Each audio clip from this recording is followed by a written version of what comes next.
Hei, siin on vaimse tervise nõuande nurgakene iseenda heaks.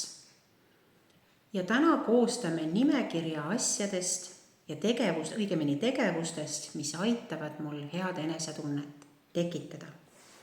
Et võta selleks oma kirjapulk, võta selleks oma märkmik ja pane kirja vähemalt 20 erinevat tegevust, mis aitavad sul lõõgastuda või positiivseid emotsioone luua. Selleks võivad olla jällegi ära mõtle neid lihtsalt välja, et ma tean, et kellelegi mõjuvad need tegevused, vaid mõtle, mis sinu tuju aitab parandada, mis sinu emotsioone aitab parandada, mis sinul aitab lõõgastuda ja kas sa oled neid päriselt ka kunagi teinud või sa spikerdad nii-öelda sõbra pealt, on ju.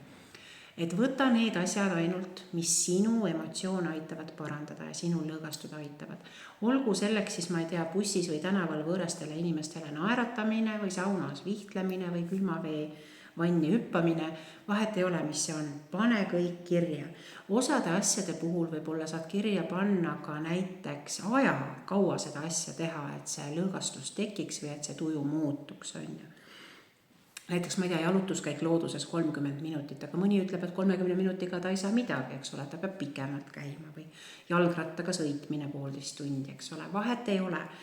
Et võib-olla see on lugemine, võib-olla see on teatris käik, võib-olla see on miski. Pane kirja vähemalt 20 asja tegevustest, mis aitavad parandada sinu tuju, luua positiivseid emotsioone või lõõgastuda.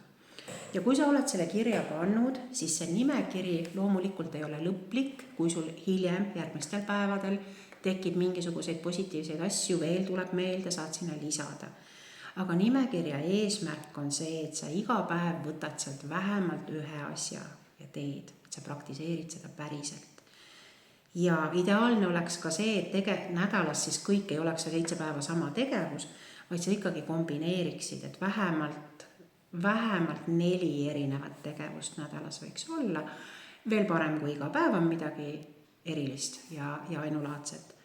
Aga et üle 4 tegevuse ei peaks siis kordama, et need 4 päeva ei peaks siis järjest olema, eks ole. Püüa leida seda oma nimekirjast võimalikult palju erinevaid asju, mida sa saaksid siis teha, et iga päev vähemalt ühte tegevust. Ja kui sa nüüd tunned, et sa justkui 20 on liiga palju ja sa ei suuda neid korraga leida, pane 10, aga anna endale lubadus, et sa iga päev mõtled vähemalt 2 juurde või meenutad oma minevikust, mida sa veel oled iseenda heaks teinud ja mis on sind toetanud. Ilusat katsetamist sulle ja rõõmsate kohtumisteni!